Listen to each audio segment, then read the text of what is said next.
السلام علیکم ورحمۃ اللہ وبرکاتہ۔ میرے پیارے آقا علیہ الصلوۃ والتسلیم کے پیارے دیوانوں، خاتون جنت حضرت فاطمۃ الزہرا رضی اللہ تعالی عنہا کی کنیزوں، تذکرۃ الانبیاء کے درس نمبر 127 میں آپ تمام کا استقبال ہے۔ ہم سن رہے ہیں اللہ کے نبی سیدنا زکریا علیہ السلام، سیدنا عیسیٰ علیہ السلام اور سیدنا یحییٰ علیہ السلام کی سوانح۔ کل کے درس میں ہم نے مرزائیوں کے مختلف طرح کے اعتراضات جو انہوں نے سیدنا عیسیٰ علیہ السلام کے تعلق سے قائم کیے اور اپنے پیشوا مرزا غلام احمد قادیانی کو مسیح موعود ثابت کرنے کی کوششیں کی، ان تمام اعتراضات کے جوابات ہم نے کل کے درس میں سماعت کیے ہیں۔ آج کے درس میں انشاءاللہ ہم مزید کچھ اعتراضات کے جوابات سماعت کریں گے، لیکن آئیے اس سے پہلے حسب معمول اللہ کے پیارے محبوب صلی اللہ علیہ وسلم کی بارگاہ میں درود و سلام کا نذرانہ پیش کر لیتے ہیں۔ الصلاۃ والسلام علیک یا رسول اللہ، الصلاۃ والسلام علیک یا حبیب اللہ، الصلاۃ والسلام علیک یا نبی اللہ وعلی آلک واصحابک یا نور اللہ صلی اللہ تعالی علیہ وسلم۔ اعتراض: انک میت وانہم میتون سے واضح طور پر ثابت ہو رہا ہے کہ عیسیٰ علیہ السلام فوت ہو چکے ہیں، کیونکہ یہاں نبی کریم صلی اللہ علیہ وسلم اور تمام انبیاء کرام کی وفات کا ذکر ہے۔ جواب: یہ دونوں قضیہ مطلقہ عامہ ہے، دائمہ مطلقہ نہیں۔ اگر دائمہ ہوتے تو حکم ہمیشہ ہر زمانے میں ثابت ہوتا۔ مطلقہ عامہ میں تو حکم 3 زمانوں میں کسی زمانے میں بھی پایا جانا کافی ہوتا ہے۔ اب آیت کریمہ کا مطلب یہ ہوا، تحقیق اے حبیب تم فوت ہونے والے ہو اپنے وقت متعین میں، اور وہ انبیاء سابقہ بھی اپنے اپنے اوقات میں مرنے والے ہیں۔ اس سے واضح ہوا کہ عیسیٰ علیہ السلام کو بھی چونکہ اپنے وقت مقررہ میں فوت ہونا ہے، لہٰذا وہ انہم میتون میں داخل ہے۔ نزول آیت کے وقت اگر آپ کا فوت شدہ ہونا ضروری ہوتا تو اس کا مطلب یہ ہوتا کہ نبی کریم صلی اللہ علیہ وسلم بھی اس وقت اموات میں داخل ہوتے، حالانکہ ایسا سوچنا سراسر غلطی پر مبنی ہے۔ خیال رہے کہ اس سوال کی حیثیت اسی وقت ہوگی جب انہم کی ضمیر کا مرجع عام لوگ ہوں جن میں انبیاء اکرام بھی داخل ہوں، اور اگر ضمیر کا مرجع کفار ہو جو حضور صلی اللہ علیہ وسلم کے متعلق کہتے تھے کہ یہ فوت ہو جائیں گے اور ان کے بیٹے بھی نہیں ہیں، لہذا دین بھی خود بخود ختم ہو جائے گا، تو ان کے جواب میں کہا گیا کہ آپ فوت ہو جائیں گے تو کیا یہ لوگ زندہ رہ جائیں گے؟ یہ کسی کی موت پر خوشی کیوں مناتے ہیں؟ اپنی فکر کریں۔ اس صورت میں سوال ہی وارد نہیں ہوگا اور نہ جواب کی کوئی ضرورت ہے۔ اعتراض: میت مشتق ہے جس کا مبدا اشتقاق موت ہے۔ قانون یہ ہے کہ مشتق کو جب کسی قضیہ میں محمول بنایا جائے تو وہ مبدا کے ساتھ قیام کو چاہتا ہے۔ اس ضابطہ کے پیش نظر عیسیٰ علیہ السلام پر موت کا واقع ہونا بھی ثابت ہوا۔ جواب: قیام مبدا کا وقت تحقیق مضمون قضیہ ضروری ہوتا ہے، نہ وقت صدق قضیہ، یعنی جس وقت اس حکم کو واقع ہونا ہے اس وقت مشتق کا قیام مبدا سے ضروری ہونا ہے۔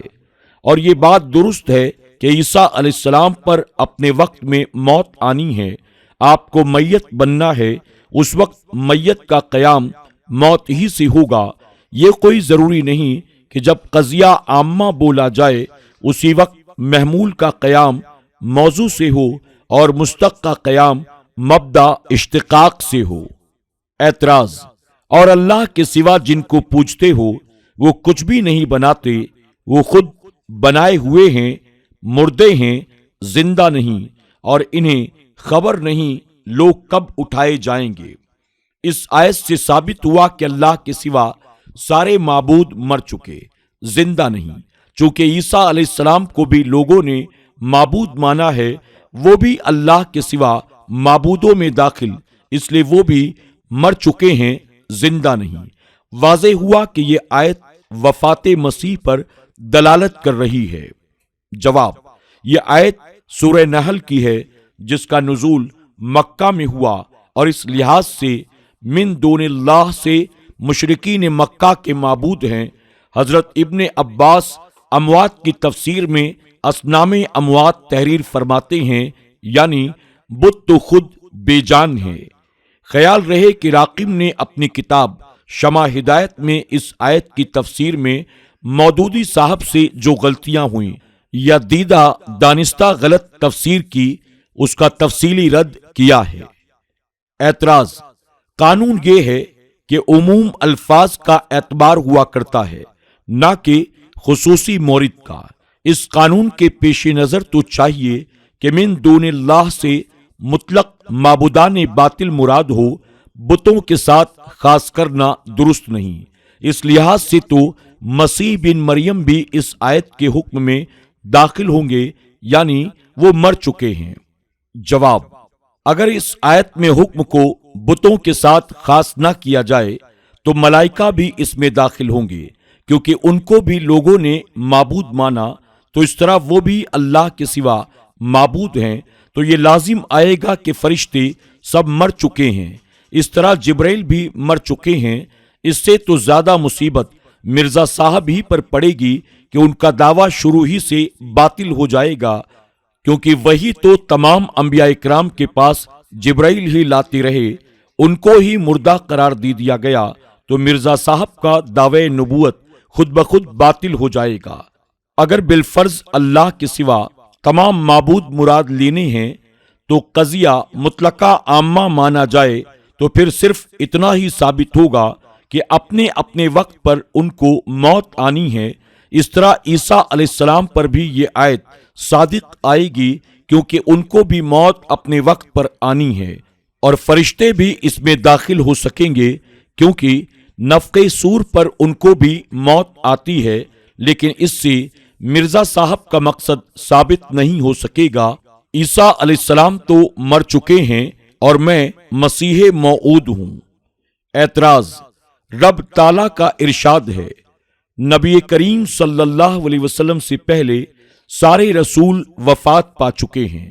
یہ تمام رسولوں کے متعلق ہے جن میں عیسیٰ علیہ السلام بھی ہیں۔ اس سے پتہ چلا کہ عیسیٰ علیہ السلام وفات پا چکے ہیں۔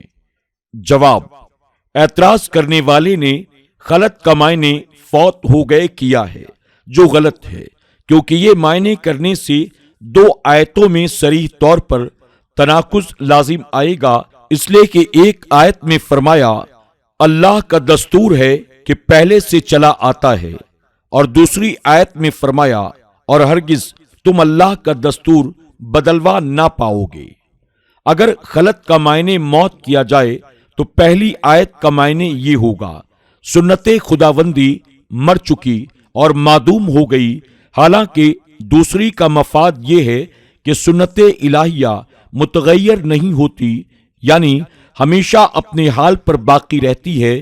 اس لیے یہ بھی صحیح ہے کہ ان سے پہلے اور رسول ہو چکے، یعنی گزر گئے، اور دوسری آیت کا ترجمہ یہ ہے اللہ کا دستور جو اس کے بندوں میں گزر چکا۔ توجہ سے سنیے کہ خلط مشتق ہے خلی سے، جس کا معنی ہے تنہا ہونا، جیسا وَإِذَا خَلَوْا إِلَىٰ شَيَاطِينِهِمْ میں یہی معنی ہے، اور جب اپنے شیطانوں کے پاس اکیلے ہوں۔ اور دوسرا معنی گزرنا ہے، اور یہ معنی زمانہ کی صفت بالذات ہوتا ہے، جس طرح کہا جاتا ہے گزشتہ سال، یعنی گزرے ہوئے زمانے، اور یہ معنی زمانے کی صفت بالعرض ہوتا ہے، یعنی جو اشیاء زمانے میں موجود ہوتی ہیں ان کو بھی ظرفیت و مظروفیت کے توقل کی وجہ سے گزرا ہوا کہہ دیا جاتا ہے۔ اب آیت کا معنی یہ ہوگا ان سے پہلے رسول گزر چکے ہیں۔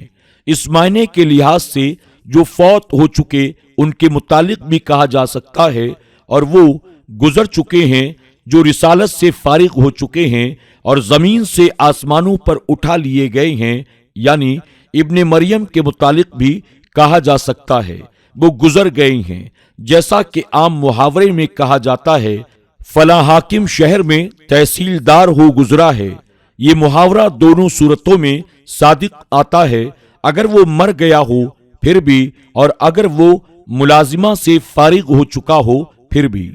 اعتراض: اس کے بعد ذکر ہے، کیا وہ نبی کریم صلی اللہ علیہ وسلم اگر انتقال فرمائیں یا شہید ہوں تو تم الٹے پاؤں پھر جاؤ گے؟ یہ قرینہ ہے کہ قد خلت میں بھی معنی موت ہی لیا جائے، یعنی حضور صلی اللہ علیہ وسلم سے پہلے اور تمام رسول فوت ہو چکے۔ جواب: چونکہ بمقابلہ او قتل کے واقع ہوا ہے، لہذا مات سے مراد موت ہوگی، یعنی اپنے آپ مرنا بغیر کسی کے قتل کرنے کے۔ یہ بات سمجھ کر انصاف سے خود ہی بتایا جائے کہ اگر انمات کو قرینہ ارادہ معنی موت پر قد خلت سے ٹھہرائیں تو ضرور قد خلت سے مراد یعنی موت طبعی ہوگی۔ اس طرح معاذ اللہ قد خلت من قبل رسول کا کاذب ہونا لازم آئے گا، کیونکہ سارے انبیاء کرام طبعی موت نہیں فوت ہوئے، بلکہ کوئی اپنی طبعی موت ہوئے اور بعض کو شہید کیا گیا۔ اور اگر خلت کا معنی مطلق موت بھی لے لی جائے تو دوسری آیت کے عموم کے لیے مخصص ہوگی، یعنی دوسرے انبیاء کرام تو دنیا سے رخصت ہو گئے، فوت ہو گئے، لیکن عیسیٰ علیہ السلام کو اللہ تعالیٰ نے آسمانوں پر اٹھا لیا۔